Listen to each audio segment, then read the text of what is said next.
Assalamualaikum warahmatullahi wabarakatuh. Perkenalkan, saya Ahmad Hussein dari Sekolah Tinggi Ilmu Ekonomi Makassar Maju. Dalam video kali ini, saya akan membahas tentang Pancasila dalam Staf Fundamental Norm. Pancasila sebagai pandangan dan dasar negara membawa konsekuensi logis bahwa nilai-nilai Pancasila harus selalu dijadikan landasan pokok landasan fundamental bagi pengaturan serta penyelenggaraan negara. Sejarah telah membuktikan bahwa nilai material Pancasila merupakan sumber kekuatan bagi perjuangan bangsa Indonesia. Nilai-nilai Pancasila merupakan nilai-nilai budaya yang menyatakan masyarakat Indonesia yang beragam suku, ras, bahasa, agama, pulau menjadi bangsa yang satu. Nilai-nilai yang terkandung dalam Pancasila merupakan jiwa kepribadian dan pandangan hidup bermasyarakat di wilayah Nusantara sejak dulu. Adapun kedudukan dan fungsi pembukaan Undang-Undang 1945 dalam ilmu hukum mempunyai kedudukan di atas pasal-pasal Undang-Undang Dasar 1945. Konsekuensi keduanya memiliki kedudukan hukum yang berlainan, namun keduanya terjalin dalam satu hubungan kesatuan yang kasual dan organis. Pembukaan Undang-Undang 1945 terdiri atas 4 alinea, dan alinea memiliki spesifikasi jikalau ditinjau berdasarkan isinya. Alinea pertama, kedua, ketiga tidak memiliki hubungan kasual, organis, dan pasal-pasalnya, namun menjelaskan peristiwa yang mendahului terbentuknya negara Indonesia. Dan alinea keempat memuat dasar-dasar fundamental negara dan memiliki hubungan kasual organis dengan pasal-pasal 1945 sehingga erat kaitannya dengan pasal-pasal Undang-Undang Dasar 1945. Pembukaan Undang-Undang Dasar 1945 tertib hukum Indonesia. Pancasila sebagai dasar filsafat negara Indonesia dalam tertib hukum Indonesia merupakan sumber karena kedudukan sebagai norma dasar negara yang berturut-turut kemudian versagonormnya Undang-Undang 1945 atau ketetapan MPR serta Gesetznorm atau undang-undang. Yang kedua, pembukaan Undang-Undang Dasar 1945 memenuhi syarat-syarat adanya tertib hukum Indonesia. Terdapat unsur-unsur syarat bagi tertib hukum dalam alinea keempat, yakni ada 4. Pertama, kesatuan subjek yaitu penguasa yang mengadakan peraturan hukum. Yang kedua, kesatuan asas kerohanian yaitu dasar dari keseluruhan peraturan hukum yang merupakan sumber dari segala hukum. Yang ketiga, adanya kesatuan daerah yaitu peraturan-peraturan hukum itu berlaku terpenuhi oleh kalimat seluruh tumpah darah Indonesia. Dan yang terakhir, kesatuan waktu yaitu berdirinya negara Republik Indonesia yang disertai tertib hukum. Yang ketiga, pembukaan Undang-Undang 1945 sebagai Staf Fundamental Norm. Staf Fundamental Norm mempunyai hakikat dan kedudukan hukum yang tetap, terlekat pada kelangsungan hidup negara dan berkedudukan sebagai tertib hukum tertinggi. Secara hukum tidak dapat dirubah.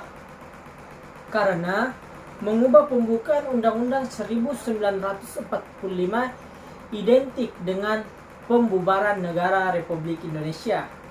Dan yang keempat, eksistensi pembukaan Undang-Undang 1945 bagi kelangsungan negara Republik Indonesia. Pembukaan Undang-Undang Dasar 1945 memiliki hukum-hukum yang kuat, bahkan secara yuridis tidak dapat diubah karena terletak pada kelangsungan hidup negara. Didasarkan alasan-alasan berikut. Alasan-alasannya itu mempunyai 3 alasan. Alasan yang pertama, pembukaan Undang-Undang Dasar 1945 sebagai Staf Fundamental Norm dari segi terjadinya ditentukan oleh pembentuk negara yang menentukan dasar-dasar negara, tujuan negara, bentuk negara, Jujusunan Negara, dan Filsafat Negara Indonesia. Alasan yang kedua, pembukaan Undang-Undang 1945 merupakan suatu tertib hukum tertinggi di Republik Indonesia dan akhirnya dikandung faktor mutlak bagi adanya suatu tertib hukum Indonesia. Yang ketiga, dari segi kedudukannya, Undang-Undang Dasar 1945 adalah pengejawatan proklamasi kemerdekaan Indonesia yang hanya satu kali terjadi, yang menjadi awal bangsa Indonesia dalam hidup berbangsa dan merupakan rahmat Allah Subhanahu wa Ta'ala. Oke, kita lanjut ke materi selanjutnya, pengertian isi pembukaan Undang-Undang Dasar 1945. Pada alinea pertama mengandung hak kodrat, yakni manusia sebagai individu dan makhluk sosial yang tertuang dengan kata bangsa. Hak kodrat ini bersifat mutlak dan asasi, yang hak kodrat tersebut sama dengan hak moral. Adanya wajib moral dan wajib kodrat mengharuskan pemaksaan kepada penjajah untuk memberikan kemerdekaan tersebut. Alinea kedua, negara yang merdeka adalah negara yang bebas dari kekuasaan negara lain. Perjuangan kemerdekaan bangsa Indonesia menjadi bukti objektif yang selanjutnya menuju pada suatu cita-cita bersama, yaitu suatu masyarakat berkedudukan dan berkemakmuran. Yang ketiga, yang alinea ketiga, antara pembukaan dan proklamasi merupakan satu kesatuan. Pembukaan Undang-Undang Dasar 1945 adalah rincian dari proklamasi. Terdapat dua nilai dalam alinea ketiga. Nilai yang pertama, nilai religius atas berkat rahmat Allah. Secara filosofis, bangsa Indonesia mengakui bahwa manusia adalah makhluk Tuhan yang Maha Esa.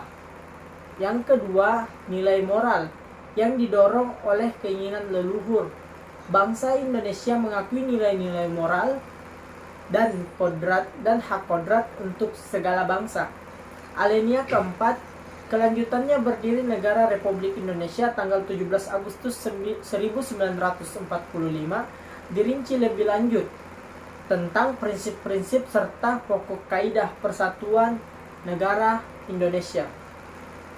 Adapun 4 prinsip pokok kenegaraan, yang pertama tentang tujuan negara, yang kedua tentang ketentuan diadakannya undang-undang negara, yang ketiga tentang bentuk negara, dan yang keempat tentang filsafat negara. Adapun tujuan pembukaan Undang-Undang 1945 pada alinea pertama untuk mempertanggungjawabkan kemerdekaan berdasarkan atas hak kodrat yang bersifat mutlak. Pada alinea kedua, untuk menciptakan cita-cita atau menetapkan cita-cita bangsa Indonesia yang ingin dicapai dengan kemerdekaan. Pada alinea ketiga, untuk menegaskan bahwa proklamasi merupakan permulaan dan dasar hidup kebangsaan kenegaraan. Pada alinea keempat, untuk melaksanakan segala sesuatu dalam perwujudan dasar tertentu yang tercantum dalam alinea keempat. Adapun hubungan logis antara alinea dalam pembukaan Undang-Undang Dasar 1945, yakni pada alinea pertama tertulis penjajahan harus memberikan kemerdekaan kepada Indonesia karena penjajahan adalah pelanggaran hak kodrat dan hak moral. Pada alinea kedua, kemerdekaan dijelmakan dalam suatu negara, yaitu negara yang merdeka, bersatu, berdaulat, adil dan makmur. Pada alinea ketiga, kemerdekaan terwujud atas karunia Tuhan yang Maha Esa, dan ini merupakan kesimpulan dari pernyataan kemerdekaan. Dan pada alinea keempat, konsekuensi logis atas kemerdekaan yaitu meliputi pembentukan pemerintahan negara dalam 4 prinsip negara, yaitu bertujuan membentuk negara, ketentuan diadakan undang-undang dan dasar filsafat negara. Adapun nilai-nilai hukum yang terkandung dalam pembukaan Undang-Undang 1945 pada alinea pertama terdapat hukum kodrat dan hukum moral. Alinea kedua ini adalah penjelasan lebih lanjut dari alinea pertama, yaitu hukum kodrat dan hukum moral. Dan alinea ketiga hukum moral, hukum etis, dan hukum ketuhanan. Dan alinea keempat hukum filosofis. Adapun pokok-pokok pikiran yang terkandung dalam pembukaan Undang-Undang Dasar 1945 pada alinea pertama mewujudkan dalam suatu dasar tujuan negara, yaitu melindungi segenap bangsa dan seluruh tumpah darah Indonesia.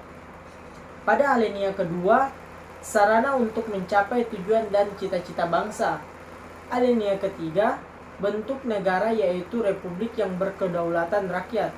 Pada alinea keempat, kehidupan negara mendasarkan pada dasar moral, yakni ketuhanan yang Maha Esa dan kemanusiaan yang adil dan beradab. Hubungan antara pembukaan Undang-Undang Dasar 1945 dengan pasal-pasal Undang-Undang 1945. Yang pertama itu, negara Indonesia adalah republik yang berkedaulatan. Yang kedua, Undang-Undang Dasar yang ditentukan akan ada. Yang ketiga, yang diatur dalam undang-undang adalah tentang pembentukan pemerintahan negara yang memenuhi persyaratan dan meliputi segala aspek penyelenggaraan. Dan yang terakhir, ditetapkan dasar kerohanian negara, dasar filsafat negara Pancasila. Hubungan antara pembukaan Undang-Undang Dasar 1945 dengan Pancasila, yang pertama itu hubungan secara formal, yaitu rumusan Pancasila sebagai dasar negara Republik Indonesia, Pancasila sebagai inti pembukaan Undang-Undang Dasar 1945 yang berkedudukan kuat dan tidak dapat diubah. Yang kedua itu hubungan secara material. Pancasila sebagai sumber tertib hukum Indonesia meliputi sumber nilai, sumber materi, dan sumber bentuk dan sifat. Hubungan antara pembukaan Undang-Undang Dasar 1945 dengan proklamasi, yakni disebutkan kembali pertanyaan proklamasi pada alinea ketiga pembukaan Undang-Undang Dasar 1945 yang merupakan satu rangkaian yang tidak dapat dipisahkan. Yang kedua, tindak lanjut proklamasi, yaitu ditetapkan dalam pembukaan Undang-Undang 1945 bersamaan ditetapkannya Undang-Undang Dasar. Yang terakhir, pembukaan Undang-Undang Dasar 1945 merupakan pernyataan kemerdekaan yang lebih rinci. Dalam materi ini, saya membuat kesimpulan, yakni staf fundamental norm mempunyai hakikat dan kedudukan hukum yang tetap, terlekat pada kelangsungan hidup negara, dan berkedudukan sebagai tertib hukum tertinggi yang secara hukum tidak dapat diubah. Karena mengubah pembukaan Undang-Undang Dasar 1945 identik dengan pembubaran negara Republik Indonesia. Pancasila sebagai norma dasar negara yang fundamental, artinya Pancasila merupakan norma tertinggi. Pancasila menjadi pedoman hukum di negara Indonesia sebagai aturan pokok untuk mengatur kehidupan bangsa dan negara. Sekian dari saya, kurang lebihnya mohon dimaafkan. Wassalamualaikum warahmatullahi wabarakatuh.